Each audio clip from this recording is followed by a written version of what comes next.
إن الحمد لله نحمده ونستعينه ونؤمن به ونتوكل عليه ونعوذ بالله من شرور أنفسنا ومن سيئات أعمالنا من يهد الله فلا مضل له ومن يضلله فلا هادي له أشهد أن لا إله إلا الله وأشهد أن محمدا عبده ورسوله أرسله بالهدى ودين الحق ليظهره على الدين كله ولو كره المشركون أما بعد فإن خير الحديث كتاب الله وخير الهدي هدي محمد صلى الله عليه وسلم وشر الأمور محدثاتها وكل محدثة بدعة وكل بدعة ضلالة وكل ضلالة في النار.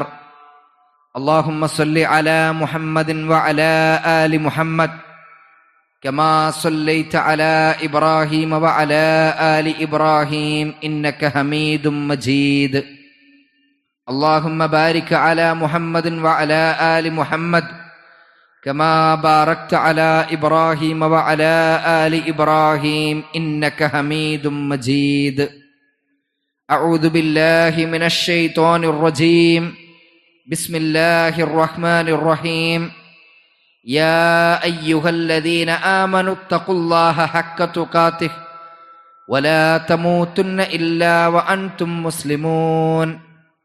يا أيها الناس اتقوا ربكم الذي خلقكم من نفس واحدة وخلق منها زوجها وبث منهما رجالا كثيرا ونساء واتقوا الله الذي تساءلون به والأرحام إن الله كان عليكم رقيبا. يا أيها الذين آمنوا اتقوا الله وقولوا قولا سديدا يصلح لكم أعمالكم ويغفر لكم ذنوبكم ومن يطع الله ورسوله فقد فاز فوزا عظيما. رب اشرح لي صدري ويسر لي أمري واحلل عقدة من لساني يفقهوا قولي. اللهم علمنا ما ينفعنا وانفعنا بما علمتنا وزدنا علما وتقا وهدى وفقهنا في الدين. ഏറെ ബഹുമാനമുള്ള ഏറ്റവും പ്രിയം നിറഞ്ഞ ആദരണീയരായ സത്യവിശ്വാസികളെ, സത്യവിശ്വാസിനികളെ, നമ്മളെയെല്ലാം സൃഷ്ടിച്ചു പരിപാലിച്ച് സദാ നിയന്ത്രിച്ചു കൊണ്ടിരിക്കുന്ന സർവലോക സ്രഷ്ടാവും സംരക്ഷകനും പരിപാലകനുമായ നമ്മുടെ റബ്ബ് അല്ലാഹു സുബ്ഹാനഹു വ തആലയുടെ വിധിവിലക്കുകളും നിയമനിർദ്ദേശങ്ങളും ജീവിതത്തിൻ്റെ എല്ലാ മേഖലകളിലും അനുസരിച്ച് ജീവിതം കഴിവിൻ്റെ പരമാവധി ധന്യമാക്കണമെന്ന് സ്വന്തത്തെ വിസ്മരിക്കാതെ എല്ലാ ഓരോരുത്തരോടും ഉപദേശിക്കുകയാണ്.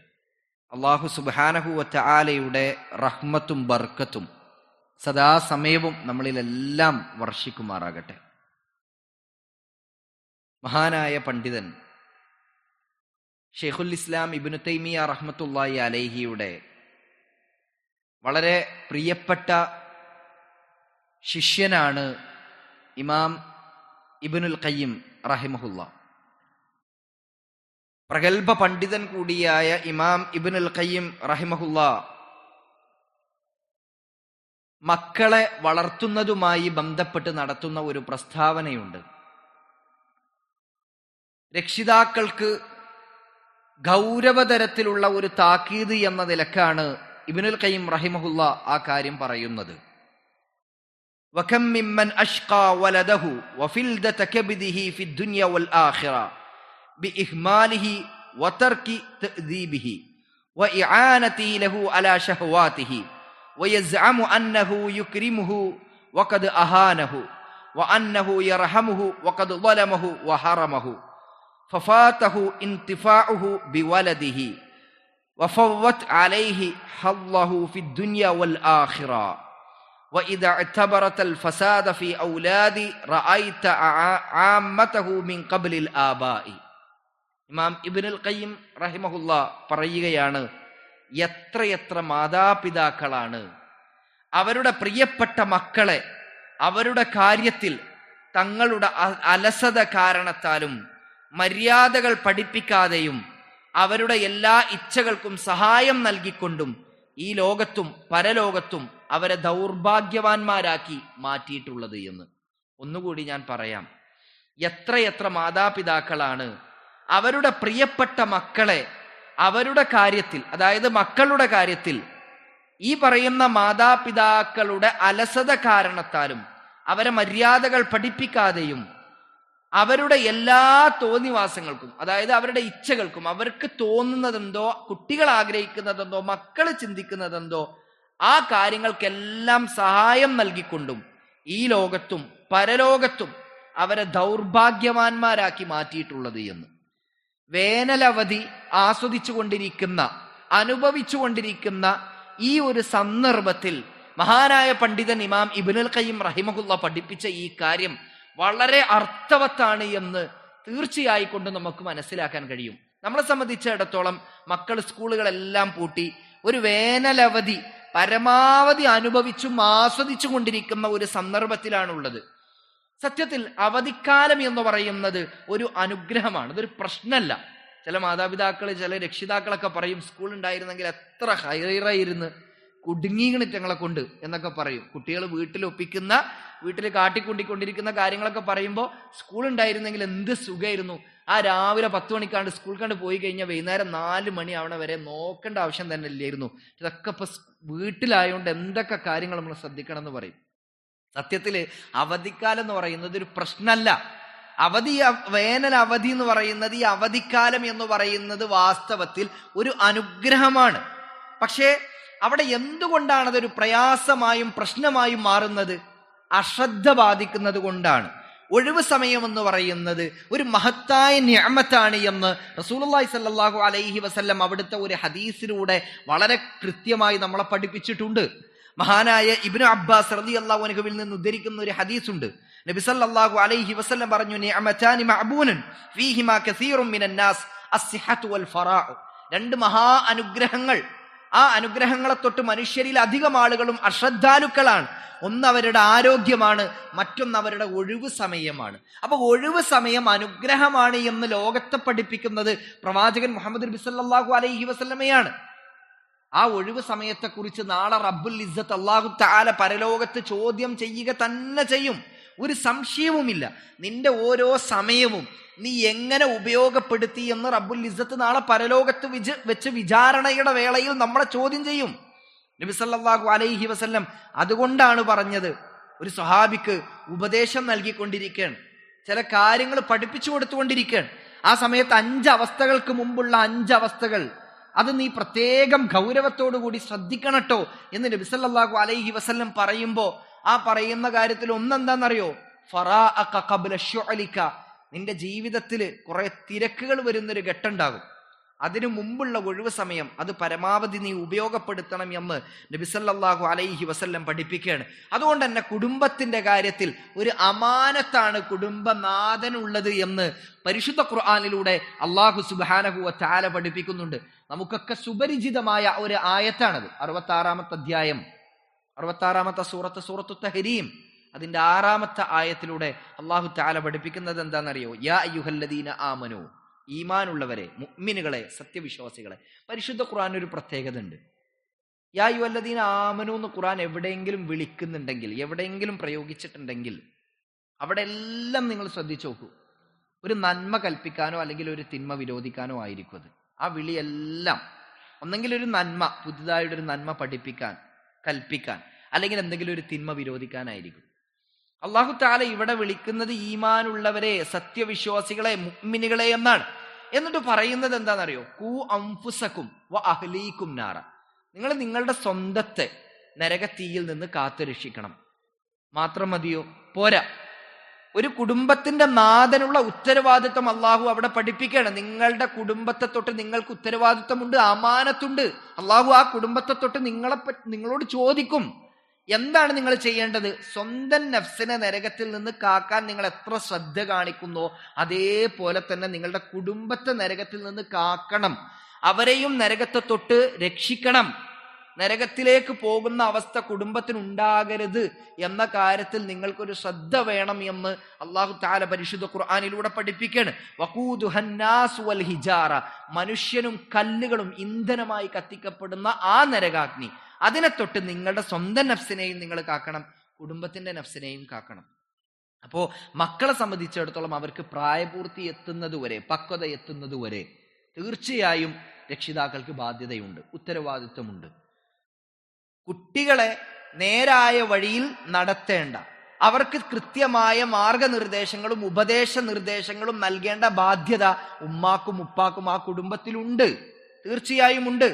കുട്ടികൾ കുറെ വളർന്നു, അവരെ പരമാവധി നേരിന്റെ മാർഗത്തിൽ നടത്താൻ വേണ്ടി രക്ഷിതാക്കൾ പരിശ്രമിച്ചു, ഒരുപാട് വളർന്നു, പക്വത പ്രാപിച്ചു, പ്രായപൂർത്തിയെത്തി. അതിനുശേഷവും കുട്ടികൾ വഴിതെറ്റി പോകുന്നതിനെ തൊട്ട് രക്ഷിതാക്കൾ ചോദ്യം ചെയ്യപ്പെടും എന്ന് പറയുന്നതിൽ അർത്ഥമില്ല. പക്ഷേ അവർക്ക് കൃത്യമായ നിർദ്ദേശങ്ങൾ നൽകേണ്ട പ്രായത്തിൽ നൽകാൻ ഒരു രക്ഷിതാവിന് ബാധ്യതയുണ്ട്. അതുകൊണ്ടാണ് നിങ്ങളുടെ സ്വന്തം നഫ്സിനെ നരകത്തിൽ നിന്ന് കാക്കാൻ നിങ്ങൾ തയ്യാറെടുക്കുന്ന പോലെ തന്നെ കുടുംബത്തെയും നിങ്ങൾ നരകത്തീയിനെ തൊട്ട് കാക്കണം എന്ന് പറയുന്നത്. മഹാനായ ഇബ്രാഹിം നബി അലൈഹിസ്സലാം സ്വന്തത്തിന് പ്രാർത്ഥിക്കുമ്പോൾ കുടുംബത്തിന് പ്രാർത്ഥിക്കുന്ന പ്രാർത്ഥനയുണ്ട്. അല്ലാഹുമ്മ ഉഗ്ഫിർ ലനാ വർഹംനാ, അല്ലാഹുവേ പുറത്തു തരണമേ, ഞങ്ങളോട് കരുണ കാണിക്കണമേ. പരിശുദ്ധ ഖുർആനിൽ ഒരുപാട് ഭാഗത്ത് കാണാൻ കഴിയും. അല്ലാഹു തആലയോട് ഇബ്രാഹിം നബി അലൈഹി സ്വലാം പ്രാർത്ഥിക്കണം, അല്ലാഹുവേ എന്റെ കുടുംബത്തെ തൊട്ട് അവരുടെ പാപങ്ങൾ, അവരുടെ പോരായ്മകൾ നീ പുറത്തു കൊടുക്കണമേ. അതേപോലെ തന്നെ അവരെ നിസ്കാരം നേരെ ചൊവ്വേ നിലനിർത്തുന്നവരാക്കി നീ അവരെ മാറ്റുകയും ചെയ്യണമേ. നിസ്കാരം നേരെ ചൊവ്വേ നിലനിർത്തുന്നവരാക്കി നീ അവരെ മാറ്റുകയും ചെയ്യണമേ എന്ന് ഇബ്രാഹിം നബി, ഖലീലാണ്, അള്ളാഹുവിന്റെ ഉറ്റമിത്രം, സുഹൃത്താണ്. ആ ഇബ്രാഹിം നബി അള്ളാഹിനോട് തേടാണ്, എന്നെയും എൻ്റെ കുടുംബത്തെയും എൻ്റെ മക്കളെയും നിസ്കാരം നേരെ ചൊവ്വേ നിലനിർത്തുന്നവരാക്കി നമ്മൾ മാറ്റണമേ എന്ന്. അവിടെ കുട്ടികളെ സ്വാഭാവികമായിട്ടും വേനൽ അവധിയാകുമ്പോൾ, അവധി കാലഘട്ടത്ത് ഈ സമയത്ത് മക്കൾ പരമാവധി പലപ്പോഴും നമ്മുടെ കൂടെ തന്നെ ഉണ്ടാവും, വീടുമായി ഒക്കെ നമ്മുടെ കൂടെ ഉണ്ടാകും. ആ സന്ദർഭങ്ങളിലെല്ലാം നിസ്കാരത്തിന്റെ കാര്യത്തിൽ നമ്മൾ ശ്രദ്ധ കാണിക്കുന്നുണ്ട്. അത് നഷ്ടപ്പെടുന്നതിൽ നമുക്ക് പേടിയുണ്ട് എന്ന് നമ്മൾ മക്കൾക്ക് കാണിച്ചു കൊടുക്കേണ്ട ബാധ്യതയുണ്ട്, ഉത്തരവാദിത്വമുണ്ട് എന്നുള്ളതാണ്. എന്താണ് ഞാൻ ഈ ഓതി വെച്ച തഹ്രീമിലെ 6-ാമത്തെ ആയത്ത്, 66-ാമത്തെ സൂറത്തിലെ 6-ാമത്തെ ആയത്ത്, ഇതിനെ വിശദീകരിച്ചുകൊണ്ട് സലഫുകൾ, പൂർവികരായ പണ്ഡിതന്മാർ പറയുന്ന ഒരു കാര്യമുണ്ട്. വഖാല അലി ഇബ്നു അബീ ത്വൽഹ ഇബ്നു അബ്ബാസിൻ ഖൂ അൻഫുസകും വഅഹ്ലീകും നാറ, നിങ്ങൾ നിങ്ങളുടെ സ്വന്തം നഫ്സിനെയും കുടുംബത്തെയും നരകത്തീയിനെ തൊട്ട് രക്ഷിക്കണം, കാക്കണം എന്ന് പറയുന്നതിന്റെ താല്പര്യം എന്താണ്? യഖൂലു ഇഅ്മലു ബിത്വാഅത്തില്ലാ വത്തഖു മആസില്ലാ, അല്ലാഹുവിനെ അനുസരിക്കുന്നതിൽ നിങ്ങൾ കൽപ്പിക്കണം, അവരോട് ഇഅ്മലു ബിത്വാഅത്തില്ലാ, അല്ലാഹുവിനുള്ള അനുസരണം അത് നിങ്ങൾ പരമാവധി പ്രാവർത്തികമാക്കണം. അള്ളാഹിനെ അനുസരിച്ച് ജീവിക്കുന്ന കാര്യം നിങ്ങൾ പരമാവധി പ്രാവർത്തികമാക്കണം. വത്തഖു മആസില്ല, അള്ളാഹുവിനോട് അനുസരണക്കേട് കാണിക്കുന്ന വിഷയങ്ങൾ അതിനെ നിങ്ങൾ സൂക്ഷിക്കുകയും ചെയ്യണം. വഅമറു അഹ്ലീകും ബിദ്ദിക്രി, നിങ്ങൾ കുടുംബത്തോട് അള്ളാഹുവിനെ സദാ സ്മരിക്കാൻ വേണ്ടി കൽപ്പിക്കുകയും ചെയ്യണം. യുനജ്ജികുമുല്ലാഹു മിനന്നാർ, അള്ളാഹു തആല അവരെ നരകത്തിൽ നിന്ന് രക്ഷിക്കുന്നതാണ് എന്ന്. അപ്പൊ കുടുംബത്തോട് റബ്ബിനെ ഓർത്ത് കഴിയാൻ വേണ്ടി നിരന്തരം ഉത്ബോധിപ്പിച്ചു കൊണ്ടിരിക്കണം എന്നാണ്. ആദ്യം നാം ഈ ഒരു സമയത്ത് ശ്രദ്ധിക്കേണ്ട കാര്യം നമ്മൾ മക്കൾക്ക് മാതൃകയാകണം എന്നുള്ളതാണ്. പലപ്പോഴും കുട്ടികളോട് നമ്മൾ കാര്യങ്ങൾ പറഞ്ഞു കൊടുക്കും, ഉപദേശിക്കുക മാത്രം ചെയ്യും, അതിനപ്പുറത്തേക്ക് നമ്മൾ ചെയ്ത് കാണിച്ചു കൊടുക്കുക. നമ്മൾ പറയുന്ന വാക്കുകൾക്കപ്പുറത്ത് നമ്മൾ കാര്യങ്ങൾ, നന്മകൾ ചെയ്ത് കാണിച്ചു കൊടുത്താൽ സ്വാഭാവികമാണ് അവിടെ അനുകരണത്തിന്റെ തമ്പ്രാക്കന്മാരാണ് മക്കൾ എന്ന് പറയുന്നത്. നമ്മൾ നന്മ ചെയ്ത് കാണിച്ചു കൊടുക്കുമ്പോൾ കുട്ടികൾ അതേപോലെ ചെയ്യും. അതുകൊണ്ടാണല്ലോ ചെറിയ മക്കളൊക്കെ നമ്മൾ നിസ്കരിക്കാൻ വേണ്ടി വീട്ടിൽ ഉമ്മാരൊക്കെ നിസ്കരിക്കുമ്പോൾ കുട്ടികൾ അതേപോലെ വലിയ തട്ടക്കെട്ട് വന്നുകൊണ്ട് ഉമ്മാന്റെ അടുത്ത് നിന്ന് നിസ്കരിക്കണം. എന്തുകൊണ്ടാണ്? അത് കുട്ടികളോട് പറയണമെന്നില്ല. ഉമ്മ നിസ്കരിക്കുമ്പോൾ കുട്ടികൾ വന്നിട്ട് നിസ്കരിക്കും. ഉമ്മാന്റെ നിസ്കാരത്തിലെ ഓരോ കർമ്മങ്ങളും കുട്ടികൾ നോക്കിയിട്ട് അത് അതേപോലെ മനസ്സിലാക്കിയെടുക്കും. അപ്പൊ ഉമ്മാക്ക് എത്ര അറിവുണ്ടോ, ഉപ്പാക്ക് എത്ര അറിവുണ്ടോ, അത് കുട്ടികൾക്കും കൃത്യമായി ലഭിക്കും. ഉമ്മയും ഉപ്പയും വീട്ടിൽ നിന്ന് റബ്ബിനെ കുറിച്ച് ചർച്ച ചെയ്യുക, ദീനിയായ കാര്യങ്ങൾ ചർച്ച ചെയ്യുക, എന്തായാലും അത് കുട്ടികളിൽ പ്രതിഫലിക്കും. അപ്പോ നമ്മൾ രക്ഷിതാക്കൾ ആദ്യം മാതൃകയായി കാണിച്ചു കൊടുക്കണം എന്നുള്ളതാണ് ഈ വിഷയത്തിൽ മനസ്സിലാക്കേണ്ടത്. മഹാനായ പണ്ഡിതൻ ഇമാം ഷെയ്ഖ് മുഹമ്മദ് ബിൻ സ്വാലിഹ് അൽ ഉസൈമീൻ റഹിമഹുല്ല പഠിപ്പിക്കുകയാണ്. അദ്ദേഹം പറയുകയാണ്, നിങ്ങൾ നിങ്ങളുടെ മക്കളെ സംസാരത്തിലും പ്രവൃത്തിയിലും സത്യസന്ധത പഠിപ്പിക്കുക. നിങ്ങൾ നിങ്ങളുടെ മക്കളെ സംസാരത്തിന്റെ കാര്യത്തിലാണെങ്കിലും പ്രവൃത്തിയുടെ കാര്യത്തിലാണെങ്കിലും സത്യസന്ധത പഠിപ്പിക്കുക. അവരോട് സംസാരിക്കുകയാണെങ്കിൽ നിങ്ങൾ കളവ് പറയാതിരിക്കുക. അവർക്ക് നിങ്ങൾ എന്തെങ്കിലും വാഗ്ദാനം നൽകുകയാണെങ്കിൽ അത് നിങ്ങൾ ലംഘിക്കാതിരിക്കുകയും ചെയ്യുക. കാരണം അതെല്ലാം കുട്ടികളിൽ സ്വാധീനം ഉണ്ടാക്കും എന്നാണ് ഷെയ്ഖ് മുഹമ്മദ് ബിൻ സ്വാലിഹ് അൽ ഉസൈമീൻ റഹിമഹുല്ല പഠിപ്പിക്കുന്നത്. അതുപോലെ തന്നെ പൂർവികരായ സലഫുകൾ പണ്ഡിതന്മാര് പഠിപ്പിക്കുകയാണ്, സന്താനത്തെ മര്യാദ പഠിപ്പിക്കുന്നവരോട് പൂർവികരായ സലഫുകൾ പറയാണ്, മക്കളെ അദബ് പഠിപ്പിക്കുന്നിടത്ത്, മര്യാദ പഠിപ്പിക്കുന്നിടത്ത് പണ്ഡിതന്മാര് പറയാണ്, സന്താനത്തിന്റെ പ്രഥമ സംസ്കരണം നീ സ്വന്തത്തെ നന്നാക്കുന്നതിലാണ്. കുട്ടികൾ നന്നാവണം എന്നുണ്ടെങ്കിൽ ആദ്യം ചെയ്യണം നമ്മൾ നന്നായി കാണിച്ചു കൊടുക്കുക. തീർച്ചയായും അവരുടെ നയനങ്ങൾ നിങ്ങൾക്ക് മേൽ ബന്ധിക്കപ്പെട്ടിരിക്കുന്നു. അവരുടെ കണ്ണുകൾ, അവരുടെ പ്രവർത്തനങ്ങളെല്ലാം നിങ്ങൾക്ക് മേലിൽ ബന്ധിക്കപ്പെട്ടിരിക്കുന്നു.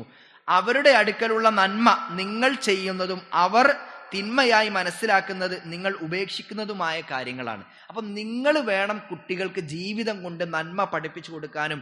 തിന്മ തെറ്റാണ്, തിന്മയിലേക്ക് പോകാതിരിക്കണമെങ്കിൽ അത് നിങ്ങളുടെ ജീവിതം കൊണ്ട് അവർക്ക് കാണിച്ചു കൊടുക്കണം എന്ന് പണ്ഡിതന്മാര് പഠിപ്പിക്കുകയാണ്. റസൂലുള്ളാഹി സ്വല്ലല്ലാഹു അലൈഹി വസല്ലം മഹാനായ അബ്ദുല്ലാഹി ഇബ്നു അബ്ബാസ് റളിയല്ലാഹു അൻഹുവിനെ വിളിച്ചു വരുത്തിയിട്ട്, ചെറിയ മോനാണ്, ചെറിയ കുട്ടിയാണ് ഇബ്നു അബ്ബാസ് റളിയല്ലാഹു അൻഹു, റസൂലുള്ളാഹിന്റെ കുടുംബം കൂടിയാണ്. ആ റസൂലുള്ളാഹിനെ ഇബ്നു അബ്ബാസ് റളിയല്ലാഹു അൻഹുവിനെ വിളിച്ചു വരുത്തിയിട്ട് അള്ളാഹുവിന്റെ റസൂല് പറയാണ്, യാ ഉലാം യഹ്ഫളില്ലാഹ യഹ്ഫളുക ഇന്നി ഉഅല്ലിമുക. റസൂലുള്ളാഹിന്റെ ഒരു രീതി നോക്കൂ നിങ്ങൾ. ഇബ്നു അബ്ബാസ് റളിയല്ലാഹു അൻഹു പറയാണ്, കുൻതു ഖൽഫ റസൂലില്ലാഹി സ്വല്ലല്ലാഹു അലൈഹി വസല്ലം യൗമൻ. ഒരു ദിവസം ഞാൻ റസൂലുള്ളാഹിന്റെ പിന്നിൽ ഇങ്ങനെ ഇരിക്കുകയാണ്. ഫഖാല, അപ്പൊ അള്ളാഹിന്റെ റസൂൽ ഇന്നെങ്ങനെ വിളിച്ചിട്ട് പിന്നെ ഇങ്ങോട്ട് വിളിച്ചിട്ട് പറഞ്ഞു, യാ ഉലാം, ഏയ് മോനെ, കുട്ടി, ഇന്നി ഉഅല്ലിമുക ബികലിമാത്തിൻ, ഇന്നി ഉഅല്ലിമുക കലിമാത്തിൻ, ഞാൻ കുറച്ച് കാര്യങ്ങൾ പഠിപ്പിച്ചു തരട്ടെ എന്ന് ചോദിച്ചു. എന്നിട്ട് പറയണേ, ഇഹ്ഫളില്ലാഹ യഹ്ഫളുക. വളരെ അടിസ്ഥാനപരമായ കാര്യങ്ങളാണ് പഠിപ്പിച്ചു കൊടുക്കുന്നത്. ഏറ്റവും ബേസിക് ആയ കാര്യങ്ങളാണ് ഒരു കുട്ടിക്ക് റസൂലുള്ളാഹി പഠിപ്പിച്ചു കൊടുക്കുന്നത്. ഇഹ്ഫളില്ലാഹ യഹ്ഫളുക, എന്റെ കുട്ടി അള്ളാഹിനെ സൂക്ഷിക്കണം കേട്ടോ, അങ്ങനെയെങ്കിൽ അള്ളാഹു നിന്നെ സംരക്ഷിക്കും. ഇഹ്ഫളില്ലാഹ തജിദുഹു തുജാഹക, നീ അള്ളാഹിനെ സൂക്ഷിച്ച് ജീവിക്കുകയാണെങ്കിൽ അള്ളാഹുവിനെ നിനക്ക് കണ്ടെത്താമെന്ന്. അള്ളാഹിനെ നിനക്ക് കണ്ടെത്താം എന്ന് പറയുന്നത് എന്താണ്? ജീവിതത്തിന്റെ ഓരോ പ്രതിസന്ധി ഘട്ടങ്ങളിലും അല്ലാത്ത സന്ദർഭങ്ങളിലൊക്കെ അള്ളാഹുവിന്റെ സഹായം നിനക്ക് വന്നുകൊണ്ടേയിരിക്കും. അള്ളാഹിന്റെ ഒരു പ്രത്യേകമായ സംരക്ഷണം എന്റെ കുട്ടിക്ക് കിട്ടും എന്ന് ഇബ്നു അബ്ബാസ് റളിയല്ലാഹു അൻഹു റസൂലുള്ളാഹി സ്വല്ലല്ലാഹു അലൈഹി വസല്ലം പഠിപ്പിക്കുകയാണ്. എന്നിട്ട് പഠിപ്പിച്ചു കൊടുക്കുന്ന ഒരു കാര്യം എന്താ പറയുക, ഇദാ സഅൽത ഫസ്അലില്ലാ, എന്റെ കുട്ടി എന്ത് ചെയ്യണം? എന്തെങ്കിലും ചോദിക്കുകയാണെങ്കിൽ അത് അള്ളാഹിനോട് ചോദിക്കണം. സഹായം തേടുകയാണെങ്കിൽ അതും അള്ളാഹുവിനോട് സഹായം തേടണം. വീട്ടിലൊരു ദുരിതം ഉണ്ടാകുമ്പോൾ, ഒരു ബുദ്ധിമുട്ടുണ്ടാകുമ്പോൾ, ഒരു പ്രയാസം ഉണ്ടാകുമ്പോൾ ഉമ്മിപ്പൊക്കെ ഇരുന്നിട്ട് കൈകൾ മുഴുവൻ റബ്ബിലേക്ക് ഉയർത്തിയിട്ട് അള്ളാഹുവിനോട് മാത്രമായി പ്രാർത്ഥിക്കുന്ന കാഴ്ചക്കപ്പുറത്തേക്ക് ഒരു രോഗം വരുമ്പോൾ, ഒരു പ്രയാസം വരുമ്പോൾ മക്കളെയും കുടുംബത്തെയൊക്കെ കൂട്ടിയിട്ട് ഏതെങ്കിലും ജാറങ്ങളിലേക്കും മഖബറുകളിലേക്കും പോയി അവിടെ ചെന്നിട്ട് അതെല്ലാം അവിടുത്തെ ഷെയ്ഖ്മാരിൽ അല്ലെങ്കിൽ ആ ഖബറിൽ കിടക്കുന്ന മഹാന്മാരിൽ ഭരമേൽപ്പിച്ചിട്ട് ഒരു ചരടും കെട്ടി പോരുമ്പോൾ കുട്ടി വിചാരിക്കുന്ന എന്താണ്? ചെറിയ മക്കൾ വിചാരിക്കുന്ന എന്താണ്? ഒരു പ്രതിസന്ധി വരുമ്പോൾ റബ്ബിലേക്ക് കൈകൾ ഉയർത്തല്ല, ആദ്യം തന്നെ ഇങ്ങനത്തെ പ്രവർത്തനങ്ങളാ ചെയ്യേണ്ടതെന്ന്. എത്ര നല്ല രീതിയിലാണ് ശിർക്ക് അവിടെ പഠിപ്പിച്ചു കൊടുത്തതെന്ന് ആലോചിച്ച് നോക്കുങ്ങൾ. കുട്ടികൾ എന്തോ പവിത്രമായ നന്മയാണെന്നാണ് വിചാരിക്കുന്നത്. അള്ളാഹുവിന്റെ ഉജൂദിനെ പറ്റി, അള്ളാഹിന്റെ അസ്തിത്വത്തെ പറ്റി സംശയാസ്പദമായ രൂപത്തിൽ മാതാപിതാക്കൾ സംസാരിച്ചാൽ, അല്ലെങ്കിൽ ബാക്കിയുള്ള മക്കൾ സംസാരിച്ചാൽ കുട്ടികളിൽ അതെങ്ങനെയാണ് ബാധിക്കുക? കുട്ടി വിചാരിക്കൂലേ, അപ്പൊ അള്ളാഹു ഇല്ലേ, പരലോകം ഇല്ലേ? പരലോകത്തെ കളിയാക്കി സംസാരിക്കുക, ദീനിനെ കളിയാക്കി മക്കളെ മുമ്പിൽ നിന്ന് സംസാരിക്കുക. വളർന്നു വരുന്ന തലമുറ എന്ന് പറയുന്നത് നമുക്കറിയാം, നമ്മുടെ നാട്ടിലുള്ള നിലവിലെ സാഹചര്യം എങ്ങനെയാണെന്നൊക്കെ അറിയാം. അത് കുട്ടികളിൽ വളരെ നെഗറ്റീവായിട്ട് ബാധിക്കൂലേ? അതുകൊണ്ട് എപ്പോഴും കുട്ടികളുടെ മുമ്പിൽ വെച്ച് നമ്മൾ സംസാരിക്കുമ്പോൾ അത് അവർ ഒബ്സർവ് ചെയ്യുന്നുണ്ട്, നിരീക്ഷിക്കുന്നുണ്ട്, ഒപ്പിയെടുക്കാൻ തയ്യാറായി നിൽക്കുന്നുണ്ട് എന്ന് മനസ്സിലാക്കിയിട്ട് തന്നെ ദീനിനെ കുറിച്ച് അഭിമാന ബോധത്തോടുകൂടി സംസാരിച്ചു നോക്കൂ. വളർന്നു വരുന്ന തലമുറയിൽ, കുട്ടികളിൽ അത് ഏറ്റവും നല്ല രീതിയിൽ ബാധിക്കും. അതുകൊണ്ട് വീട്ടിൽ നിന്നാണ് അവർക്ക് ആദ്യം ആ പരിചരണം ഉണ്ടാകേണ്ടത്. അതുകൊണ്ടാണല്ലോ റസൂലുള്ളാഹി സ്വല്ലല്ലാഹു അലൈഹി വസല്ലം ഇബ്നു അബ്ബാസ് റളിയല്ലാഹു അൻഹു വിളിച്ചിട്ട് പറഞ്ഞു കൊടുക്കുന്ന കാര്യങ്ങളിൽ പ്രധാനപ്പെട്ട എന്താണ്? എൻ്റെ കുട്ടി എന്തെങ്കിലും ചോദിക്കുകയാണെങ്കിൽ അത് അള്ളാഹിനോട് ചോദിച്ചാൽ മതി കേട്ടോ. പടപ്പുകളിലേക്ക് അടുക്കുക വേണ്ട, അള്ളാഹുവിലേക്ക് അടുക്ക്, പടച്ചവനിലേക്ക് മതി. എന്തെങ്കിലും സഹായം തേടണോ, അതിൻ്റെ കുട്ടി അള്ളാഹുവിനോട് മാത്രം സഹായം ആവശ്യപ്പെട്ടാൽ മതി. എന്നിട്ട് പഠിപ്പിച്ചു കൊടുക്കുകയാണ്, ഇഅ്ലം അന്നൽ ഉമ്മത ലൗ ഇജ്തമഅത് അലാ അൻ യൻഫഉക ബിശൈഇൻ ലം യൻഫഉക ഇല്ലാ ബിശൈഇൻ ഖദ് കതബഹു അല്ലാഹു ലക്. വലവിജ്തമഉ അലാ അൻ യദുറൂക ബിശൈഇൻ ലൻ യദുറൂക ഇല്ലാ ബിശൈഇൻ ഖദ് കതബഹു അല്ലാഹു അലൈക റുഫിഅത്തിൽ അക്ലാം വജഫത്തിസ് സുഹഫ്. മഹാനായ ഇബ്നു അബ്ബാസ് റളിയല്ലാഹു അൻഹുവിനോട് റസൂലുള്ളാഹി പറയാണ്, ലോകത്തുള്ള സർവ്വ മനുഷ്യരും നിനക്കൊരു ഉപകാരം ചെയ്യാൻ വേണ്ടി ഒരുമിച്ച് കൂടി. അള്ളാഹ് നിനക്കത് കണക്കാക്കിയിട്ടില്ല, എന്റെ കുട്ടിക്ക് അത് കിട്ടൂല. ലോകത്തുള്ള സർവ്വ മനുഷ്യരും നിനക്കൊരു ഉപദ്രവം വരുത്താൻ വേണ്ടി ഒരുമിച്ച് കൂടി, അങ്ങനെ ആസൂത്രണം ചെയ്തു. അള്ളാഹു അത് കണക്കാക്കിയിട്ടില്ലെങ്കിൽ ഒരു ഉപദ്രവവും നിനക്ക് വരുത്താൻ പറ്റൂല. ആത്യന്തികമായിട്ട് ഇപ്പോൾ നിലവിൽ നടന്നുകൊണ്ടിരിക്കുന്ന, ഏറ്റവും റീസെൻ്റായി നടന്നുകൊണ്ടിരിക്കുന്ന ഒരുപാട് ചർച്ചകൾ നമുക്ക് കാണാൻ കഴിയും. മുസ്ലിം ന്യൂനപക്ഷത്തെ, ഇന്ത്യയിലെ മുസ്ലിം ന്യൂനപക്ഷത്തെ ഒരു രണ്ടാം പൗരന്മാരാക്കി കാണുന്ന രൂപത്തിൽ, വലിഞ്ഞു കയറി വന്നവരായി കാണുന്ന രൂപത്തിൽ, ഒരു സെക്കൻഡറി പേഴ്സണായി കാണുന്ന രൂപത്തിൽ വഖഫ് ഭേദഗതി ബില്ല് കൊണ്ടുവരിക. എന്നിട്ട് മുസ്ലിങ്ങളുടെ ആരാധനാലയങ്ങളുടെ അസ്തിത്വത്തെ, നിലനിൽപ്പിനെ ചോദ്യം ചെയ്യുക, മുസ്ലിങ്ങളുടെ അസ്തിത്വത്തെ ചോദ്യം ചെയ്യുക, അവരിവിടെ രണ്ടാം പൗരന്മാരാണ് എന്നുള്ള രീതിയിൽ മുദ്ര കുത്താൻ വേണ്ടിയുള്ള ശ്രമങ്ങൾ നടത്തുക. എന്തെല്ലാം ആസൂത്രണങ്ങളാണ് ഇരുട്ടിന്റെ ശക്തികൾ നടത്തിക്കൊണ്ടിരിക്കുന്നത്. അവിടെയൊക്കെ നമ്മൾ ഇതിനെതിരെ റാലികൾ സംഘടിപ്പിക്കണം, സമരങ്ങൾ സംഘടിപ്പിക്കണം. ഒരു സംശയവും ആ കാര്യത്തിലില്ല. കാരണം ബ്രിട്ടീഷുകാരിൽ നിന്ന് ഇന്ത്യയെ മോചിപ്പിക്കാൻ വേണ്ടി രാഷ്ട്രപിതാവ് ചെയ്ത ഒരുപാട് നയങ്ങൾ തീർച്ചയായിട്ടും ഇത്തരം സമരങ്ങൾ തന്നെയായിരുന്നു. ഇനി നമ്മൾ അതിനൊക്കെ ശേഷമുള്ള കാലഘട്ടം നോക്കുക, നമ്മുടെ പൂർവികന്മാരായ നേതാക്കന്മാരെ നോക്കുക. ഏറ്റവും നല്ല രീതിയിൽ, ജനാധിപത്യപരമായ രീതിയിൽ, മതേതരത്വ രീതിയിൽ തന്നെ ഇവിടെയുള്ള ഇത്തരം കാഴ്ചപ്പാടുള്ള ഗ്രൂപ്പുകളെല്ലാം ഒരുമിച്ച് നിന്നുകൊണ്ട് പൊതു തിന്മകൾക്കെതിരെ ശബ്ദിച്ച ഒരുപാട് ഉദാഹരണങ്ങളില്ലേ? കെ എം മൗലവിയുടെ ചരിത്രം വായിച്ചാൽ, ഉമർ മൗലവിയുടെ ചരിത്രം വായിച്ചാലൊക്കെ അത് നമുക്ക് കാണാൻ കഴിയും. അപ്പോൾ ഒരു ജനാധിപത്യ രാജ്യത്ത് ജീവിക്കുമ്പോൾ ഇതെല്ലാം ഏറ്റവും അഭികാമ്യമായ, ഏറ്റവും നല്ല പ്രവർത്തനങ്ങൾ തന്നെയാണ്, അതിലൊന്നും സംശയങ്ങളില്ല. ഇവിടെയുള്ള സംവിധാനങ്ങൾ ഉപയോഗിച്ചുകൊണ്ട് നമുക്കിതിനെതിരെ മുന്നോട്ട് പോകാൻ കഴിയണം, അതിനുവേണ്ടിയുള്ള ശ്രമങ്ങൾ നടത്താൻ കഴിയും. അതിനെല്ലാം അപ്പുറത്ത് നമ്മൾ ചിന്തിക്കേണ്ടത് എന്താണ്? നിരന്തരമായ പ്രാർത്ഥന. കാരണം ഉപരിലോകത്തുള്ള റബ്ബുൽ ഇസ്സത്താണല്ലോ എല്ലാ കാര്യങ്ങളും നിയന്ത്രിക്കുന്നത്. അതുകൊണ്ട് അള്ളാഹുവിലേക്ക് പ്രാർത്ഥനകളുമായി മുന്നേറുക എന്ന് മാത്രമല്ല, അള്ളാഹുവിൽ കൃത്യമായ തവക്കുൽ ഉണ്ടാവുക. ചെയ്യേണ്ട കാര്യങ്ങളെല്ലാം നമ്മൾ ചെയ്യണം. അതുകൊണ്ടാണ് റസൂലുള്ളാഹി പറഞ്ഞത്, ഒട്ടകത്തെ കെട്ടിയിട്ടിട്ട് നീ എന്ത് ചെയ്യണം? റബ്ബിൽ ഭരമേൽപ്പിക്കുക. നമ്മളെ ഭാഗത്തുനിന്ന് ചെയ്യേണ്ടതെല്ലാം ചെയ്യണം. അള്ളാഹുവിൽ കാര്യങ്ങളെ ഭരമേൽപ്പിച്ച് മുന്നോട്ട് പോകണം.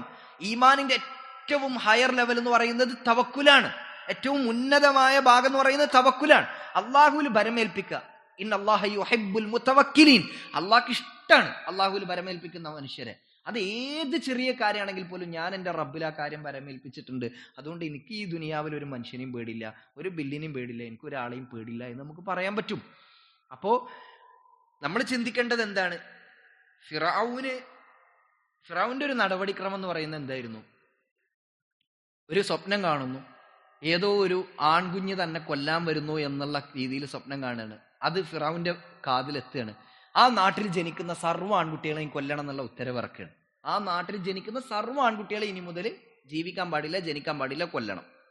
അങ്ങനെ നിൽക്കുന്ന സമയത്താണ് മൂസാ നബി അലൈഹി ഇസ്ലാമയെ പെട്ടിയിൽ നിന്ന് കിട്ടുന്നത്. ഫിറഔൻ എന്താണ് പറഞ്ഞത്? സർവ്വ ആൺകുട്ടികളെയും കൊല്ലണം. അതേ ഫിറഔനിന്റെ കൊട്ടാരത്തിൽ ഫിറഔനിന്റെ ചെലവിലാണ് മൂസാ നബി വളരുന്നത്. ഫിറഔനിന്റെ ചെലവിലാണ് മൂസാ നബി വളരുന്നത്. അവിടെയാണ് പരിശുദ്ധ ഖുർആന്റെ 3-ാമത്തെ സൂറത്ത് ആല ഇമ്രാനിന്റെ 54-ാമത്തെ ആയത്ത് നമ്മൾ വളരെ ഗൗരവത്തോടു കൂടി വായിക്കേണ്ടത്.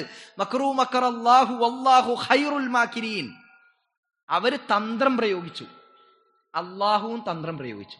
അള്ളാഹു ഏറ്റവും നന്നായി തന്ത്രം പ്രയോഗിക്കുന്നവനാണ്. അതുകൊണ്ട് ഇവിടുത്തെ രാഷ്ട്രീയ സാഹചര്യങ്ങളെ, ജനാധിപത്യ സംവിധാനത്തെ, മതേതര കാഴ്ചപ്പാടിനെയൊക്കെ അട്ടിമറിക്കാനുള്ള ശ്രമങ്ങൾ, ഭരണഘടനാ സംവിധാനത്തെ മാറ്റി എഴുതാനും അതിനൊക്കെ പുല്ലുവില നൽകിക്കൊണ്ടുള്ള പ്രവർത്തനങ്ങളെല്ലാം ഇവിടുത്തെ ഫാഷിസ്റ്റ് ഭരണകൂടത്തിന്റെ അടുത്തുനിന്ന് ഉണ്ടാകുമ്പോൾ രാഷ്ട്രീയപരമായി എന്തെല്ലാം കാര്യങ്ങൾ നമുക്ക് ചെയ്യാൻ പറ്റുമോ അതൊക്കെ നമ്മൾ ചെയ്യുക. ഏറ്റവും നല്ല രീതിയിൽ തന്നെ കാര്യങ്ങൾ വിവേകത്തോടു കൂടി മുന്നോട്ട് കൊണ്ടുപോവുക. എന്നിട്ട് റബ്ബിൽ ഭരമേൽപ്പിക്കുക. നിരന്തരമായ പ്രാർത്ഥനകൾ ഉണ്ടാവുക. അവിടെ നമ്മൾ ചിന്തിക്കേണ്ടത് എന്താണ്? എല്ലാ കാര്യങ്ങളെയും നിയന്ത്രിക്കുന്ന, എല്ലാ കാര്യങ്ങൾക്കും കൃത്യമായി ആസൂത്രണം ചെയ്യുന്നവൻ റബ്ബാണ്. അതുകൊണ്ട് അള്ളാഹു എല്ലാ ആസൂത്രണത്തിന്റെയും അപ്പുറത്ത് റബ്ബിനൊരു ആസൂത്രണമുണ്ട്. അതേ നടപ്പാവുള്ളൂ.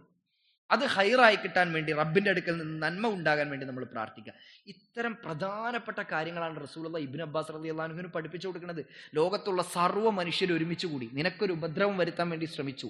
അള്ളാഹ് അത് കണക്കാക്കിയിട്ടില്ലെങ്കിൽ നിന്റെ രോമത്ത് പോലും തൊടാൻ കഴിയൂല എന്നാണ് അള്ളാഹുവിന്റെ റസൂല് മഹാനായ അബ്ദുല്ലാഹി ഇബ്നു അബ്ബാസ് റളിയല്ലാഹു അൻഹുവിന് പഠിപ്പിച്ചു കൊടുക്കുന്നത്.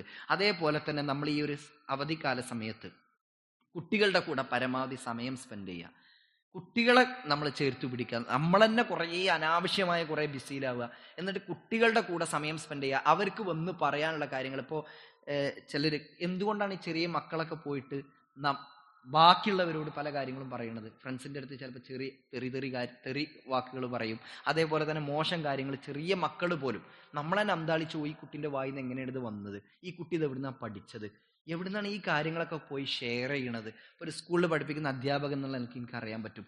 ചെറിയ ക്ലാസ്സിലുള്ള കുട്ടികളിൽ നിന്നാണ് വളരെ മോശം വീഡിയോസും സൈറ്റുകളും പോലും ഷെയറായി പോകുന്നത്, ചെറിയ മക്കളുടെ അടുത്തുനിന്ന്, അതും പെൺകുട്ടികളുടെ അടുത്തുനിന്ന്. അങ്ങനെ ഈ വിഷയം സ്കൂളിലൊക്കെ ഉണ്ടായി കുട്ടികളെ ചോദ്യം ചെയ്തപ്പോൾ അറിയാൻ പറ്റണത് കഴിഞ്ഞ 3 ആഴ്ചയായിട്ട് കുട്ടികൾ ഇത്തരം വീഡിയോസ് വാച്ച് ചെയ്തുകൊണ്ടിരിക്കുന്നുണ്ട്. അപ്പോൾ നമ്മൾ പോലും അറിയാതെ നമ്മളെ കബളിപ്പിച്ചുകൊണ്ട് കുട്ടികൾ ഇത്തരം ഒരു ലോകത്ത് ഇങ്ങനെ വ്യാപൃതരായിക്കൊണ്ടിരിക്കുന്നുണ്ട്. അതുകൊണ്ട് മക്കളുടെ അടുത്ത് പരമാവധി ടൈം സ്പെൻഡ് ചെയ്യാനും അവരുടെ ഇടയിൽ വരുന്ന മാറ്റങ്ങൾ, അവർക്കുണ്ടാകുന്ന പരിവർത്തനങ്ങളൊക്കെ വാച്ച് ചെയ്യാനും ഒബ്സർവ് ചെയ്യാനൊക്കെ രക്ഷിതാക്കൾക്ക് പറ്റണമെങ്കിൽ അവരോട് പരമാവധി സമയം സ്പെൻഡ് ചെയ്യണം. റസൂലുള്ളാഹി സ്വല്ലല്ലാഹു അലൈഹി വസല്ലം ആ രീതിയായിരുന്നു. അബൂ ഹുറൈറ റളിയല്ലാഹു അൻഹു പറയാണ്, അലി റളിയല്ലാഹു അൻഹുവിന്റെ മക്കൾ ഹസൻ ഹുസൈൻ റളിയല്ലാഹു അൻഹുവിനെ പറ്റിയിട്ട്, രണ്ടുപേരെയും പറ്റിയിട്ട് പറയാണ്, എൻ്റെ ഈ 2 ചെവി കൊണ്ട് ഞാൻ കേൾക്കുകയുണ്ടായി. അബൂ ഹുറൈറ റളിയല്ലാഹു അൻഹു പറയാണ്, എൻ്റെ ഈ 2 കണ്ണുകൊണ്ട് ഞാൻ കാണുകയുണ്ടായി. നബി സല്ലല്ലാഹു അലൈഹി വസല്ലം തന്റെ 2 കരങ്ങൾ കൊണ്ട് ഹസൻ റളിയല്ലാഹു അൻഹുവിന്റെയോ ഹുസൈൻ റളിയല്ലാഹു അൻഹുവിന്റെയോ കൈപടങ്ങൾ പിടിച്ചു. റസൂലുള്ളാഹി സ്വല്ലല്ലാഹു അലൈഹി വസല്ലം 2 കരങ്ങൾ കൊണ്ട്, നബിന്റെ 2 കൈകൾ കൊണ്ട് ഹസൻ റളിയല്ലാഹു അൻഹുവിന്റെയോ ഹുസൈൻ റളിയല്ലാഹു അൻഹുവിന്റെയോ കൈകൾ പിടിച്ചു.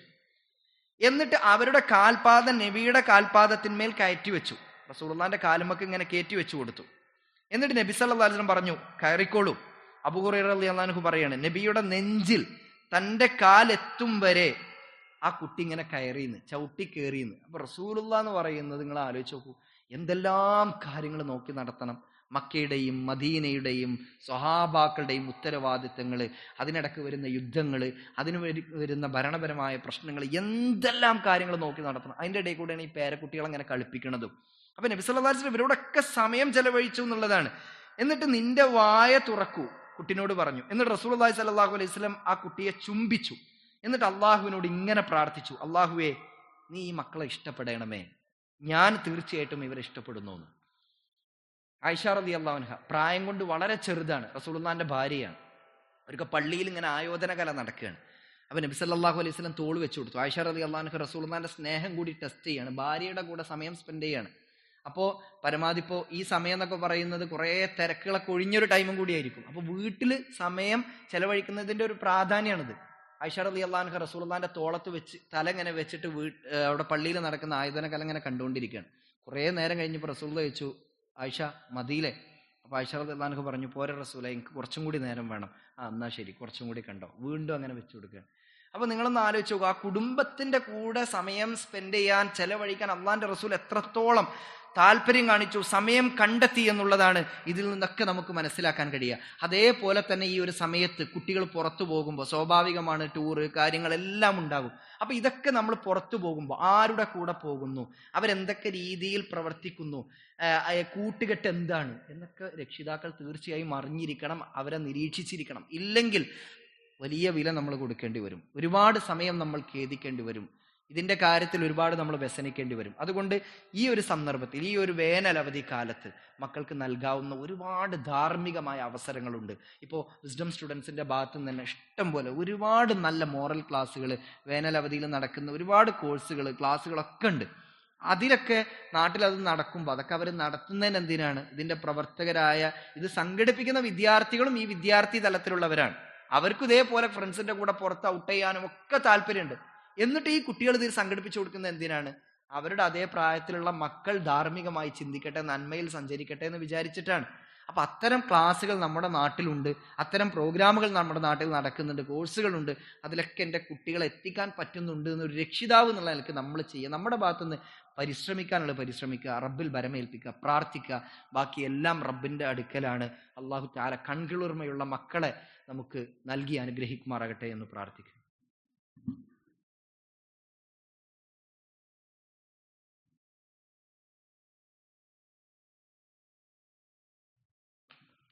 അൽഹംദുലില്ലാഹ് വസ്സലാത്തു വസ്സലാമു അലാ റസൂലില്ലാഹ് വഅലാ ആലിഹി വഅസ്ഹാബിഹി അജ്മഈൻ, അമ്മാ ബഅദ്. അള്ളാഹുവിനെ സൂക്ഷിച്ച് ജീവിതം ധന്യമാക്കണമെന്ന് ഒരിക്കൽ കൂടി സ്വന്തത്തെ വിസ്മരിക്കാതെ ഓരോരുത്തരോടും ഉപദേശിക്കുകയാണ്, വസിയ്യത്ത് ചെയ്യുകയാണ്. പരിശുദ്ധ ഖുർആനിനെ അല്ലാഹു സുബ്ഹാനഹു വ തആല മാനവരാശിക്ക് മാർഗദർശന ഗ്രന്ഥമായി അവതരിപ്പിച്ച് നൽകുക വഴി ഓരോ വിശ്വാസിക്കും ആ ഖുർആനിനോട് ചില ബാധ്യതകളുണ്ട് എന്ന് പഠിപ്പിച്ചു തന്നിട്ടുണ്ട്. അതിലൊരു ബാധ്യത ആ ഖുർആനിനെ പഠിക്കുകയും ജീവിതത്തിൽ പ്രാവർത്തികമാക്കുകയും ചെയ്യുക എന്നത് തന്നെയാണ്.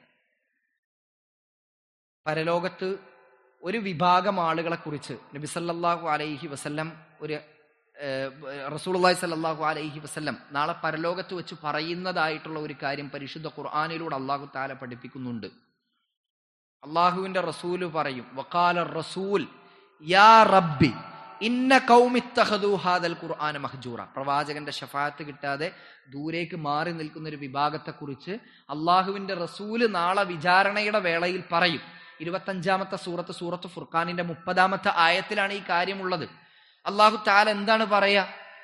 വഖാല റസൂൽ, പ്രവാചകൻ പറയും, ഒരു വിഭാഗത്തെ നോക്കിയിട്ട് പറയും, യാ റബ്ബ്, എന്റെ രക്ഷിതാവേ, ഇന്ന ഖൗമി ഇത്തഖദൂ, തീർച്ചയായും ഈ സമുദായം, ഈ വിഭാഗം, ഈ ആളുകൾ, ഈ ജനത, ഇത്തഖദൂ എന്ന് അറബി പറഞ്ഞ അർത്ഥം സ്വീകരിച്ചു എന്നാണ്.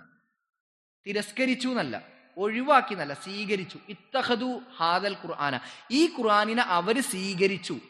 മഹ്ജൂറ, തള്ളിക്കളഞ്ഞ രൂപത്തിൽ നിന്ന്, ഒഴിവാക്കിക്കൊണ്ട്. അപ്പൊ ഖുർആനിനെ അവര് തള്ളിക്കളഞ്ഞു എന്നല്ല അല്ലാഹു പറയണത്. ഖുർആനിനെ അവർ സ്വീകരിച്ചു, പക്ഷെ ഖുർആനിനോടുള്ള ബാധ്യതകൾ അവർ നിറവേറ്റിയില്ല എന്നാണ് ആയത്തിലുള്ളത്. അപ്പൊ ഖുർആൻ ഓതുന്നുണ്ട്. അതിനപ്പുറത്തേക്ക് പരിശുദ്ധ ഖുർആൻ അത് ധാരാളമായി ആഴത്തിൽ ഇറങ്ങി പഠിക്കുക, ഖുർആനിനോടുള്ള ബാധ്യത നിറവേറ്റുക, പരിശുദ്ധ ഖുർആൻ പഠിക്കുന്ന കാര്യത്തിൽ താല്പര്യം കാണിക്കുക, അത് പാരായണം ചെയ്യുന്ന വിഷയത്തിൽ താല്പര്യം കാണിക്കുക. ഇതിനെല്ലാം ഖുർആൻ പഠിപ്പിച്ച അടിസ്ഥാന തത്വങ്ങളെ നിരാകരിക്കുക. ഇതിനെയൊക്കെ ഗൗരവത്തോടു കൂടി അല്ലാഹു തആല പഠിപ്പിക്കുകയാണ്. അവർ ഖുർആനിനെ സ്വീകരിച്ചത് തള്ളിക്കളയുന്ന രൂപത്തിലാണ് എന്ന്. അപ്പൊ പരിശുദ്ധ ഖുർആനിനെ കേവലം വീട്ടിൽ നിന്ന് ചില സമയങ്ങളിൽ നമ്മൾ പാരായണം ചെയ്യാനുള്ള ഒരു ഗ്രന്ഥമായി, ഒരു കിതാബായി മാത്രമല്ല കാണേണ്ടത്. നേരെ മറിച്ച് നമ്മുടെ ജീവിതത്തിന്റെ അടിസ്ഥാന ഗ്രന്ഥിയാണത്, അടിസ്ഥാന രേഖയാണ്, മാർഗരേഖയാണത്. റസൂലുള്ളാഹി സ്വല്ലല്ലാഹു അലൈഹി വസല്ലമയുടെ സ്വഭാവത്തെക്കുറിച്ച് ആയിഷ റളിയല്ലാഹു അൻഹയോട് സ്വഹാബാക്കൾ ചോദിച്ചപ്പോൾ ആയിഷ റളിയല്ലാഹു അൻഹ പറഞ്ഞ ഉത്തരം എന്താണ്? കാന ഖുൽഖുഹു ഖുർആൻ, അദ്ദേഹത്തിന്റെ സ്വഭാവം ഖുർആനായിരുന്നു എന്ന്. അതായത് പരിശുദ്ധ ഖുർആനിൽ എന്താണോ ഉള്ളത് അത് റസൂലുള്ളാഹി സ്വല്ലല്ലാഹു അലൈഹി വസല്ലം സ്വന്തം ജീവിതത്തിൽ കാണിച്ചു കൊടുത്തു എന്നാണ്. അപ്പൊ നബി സല്ലല്ലാഹു അലൈഹി വസല്ലം ഏറ്റവും നല്ല സ്വഭാവ ഗുണത്തോടു കൂടി ജീവിച്ചു. ആ ഒരു സ്വഭാവ ഗുണം കടന്നു വരാൻ, ഇപ്പോൾ നമ്മൾ തന്നെ പറയില്ലേ, എന്താണെന്നറിയില്ല, എൻ്റെ ഹൃദയം എന്ന് പറയുന്നത് ഭയങ്കര ഹാർഷാണ്, ഭയങ്കര ടഫാണ്, ഭയങ്കര എൻ്റെ ഹൃദയം മരവിച്ചു പോയൊരു ഹൃദയമാണ്, എനിക്ക് അങ്ങനെ കരച്ചിൽ വരൂല, ഒരാൾ സങ്കടം പറഞ്ഞാലൊന്നും എൻ്റെ ഹൃദയം അലിയൂല. എന്തുകൊണ്ടാണ് അങ്ങനെ വരുന്നതെന്നറിയോ? ഒരു പണ്ഡിതന്റെ ഒരു കിതാബനുണ്ട് ഈ വിഷയത്തിൽ. അതായത് നമ്മളെ ഹൃദയത്തെ അലിയിപ്പിക്കുന്ന കാര്യങ്ങൾ എന്ന് പറഞ്ഞിട്ടുള്ള ഒരു കിതാബനുണ്ട്. ആ കിതാബിൽ അദ്ദേഹം വളരെ വ്യക്തമായി പഠിപ്പിക്കുന്നുണ്ട് ഹൃദയം മരവിക്കുന്നതിന്റെ കാരണങ്ങളും ഹൃദയം ലോല ഹൃദയമായി മാറുന്നതിന്റെ വഴികളെക്കുറിച്ചും പരിഹാര മാർഗങ്ങളെക്കുറിച്ചും. ആ പരിഹാരത്തിൽ പറയുന്ന ഒരു മാർഗം എന്താണെന്നറിയോ? ധാരാളമായി ഖുർആനിനോട് അടുക്കുക. അപ്പോൾ പരിശുദ്ധ ഖുർആൻ ഓതും തോറും, അത് ധാരാളമായി പഠിക്കും തോറും, കേവലമായൊരു പാരായണത്തിനപ്പുറത്ത് അതിൻ്റെ അർത്ഥം മനസ്സിലാക്കിയിട്ട് അതിൻ്റെ അകക്കാമ്പ് ഉൾക്കൊണ്ടുകൊണ്ടുള്ള രീതിയിലുള്ള ഒരു പഠനം നിങ്ങൾക്ക് സാധ്യമാവുകയാണെങ്കിൽ തീർച്ചയായും നിങ്ങളുടെ ഹൃദയം അലിയും എന്നാണ്. എന്നിട്ട് അതിനവർ തെളിവായി പറയുന്നത് എന്താണ്? 8-ാമത്തെ സൂറത്ത് മുഅ്മിനൂനിലെ അൻഫാലിലെ 2-ാമത്തെ ആയത്താണ്. ഇന്നമൽ മുഅ്മിനൂന അല്ലദീന ഇദാ ദുക്കിറല്ലാഹു വജിലത് ഖുലൂബുഹും വഇദാ തുലിയത് അലൈഹിം ആയാതുഹു സാദതുഹും ഈമാന. സത്യവിശ്വാസികളായ ആളുകൾക്ക് അള്ളാഹിനെ കുറിച്ച് പറയപ്പെട്ടാൽ അവരുടെ ഹൃദയം നടുങ്ങിപ്പോകും. പരിശുദ്ധ ഖുർആൻ അവർക്ക് മേലിൽ ഓതി കേൾപ്പിക്കപ്പെട്ടാൽ അവരുടെ ഈമാൻ വർദ്ധിച്ചു വരുന്നതായി കാണാൻ കഴിയുമെന്ന്. അപ്പൊ ഖുർആനിനെ അർത്ഥം ഉൾക്കൊണ്ടുകൊണ്ട് നമ്മൾ പഠിക്കാൻ തയ്യാറാവുകയാണെങ്കിൽ തീർച്ചയായും നമ്മുടെ ജീവിതത്തിൽ ബർക്കത്ത് ഉണ്ടാകും. നബി സല്ലല്ലാഹു അലൈഹി വസല്ലം പറയുന്നുണ്ട്, ഒരു അള്ളാഹുവിന്റെ റഹ്മത്ത് കിട്ടുന്നതിനെ കുറിച്ച് പറയുന്ന ഒരു ഹദീസുണ്ട്. അതിൽ നബി സല്ലല്ലാഹു അലൈഹി വസല്ലം പറയാണ്, അള്ളാഹുവിന്റെ റഹ്മത്ത് അത് നിങ്ങൾക്കിടയിലേക്ക് ഇറങ്ങി വരുന്നത് പരിശുദ്ധ ഖുർആൻ പഠിക്കുന്ന സദസ്സിലേക്ക് അള്ളാഹിന്റെ റഹ്മത്ത് ഇറങ്ങി വരുമെന്നാണ്. പരിശുദ്ധ ഖുർആൻ പഠിക്കുന്ന ചർച്ച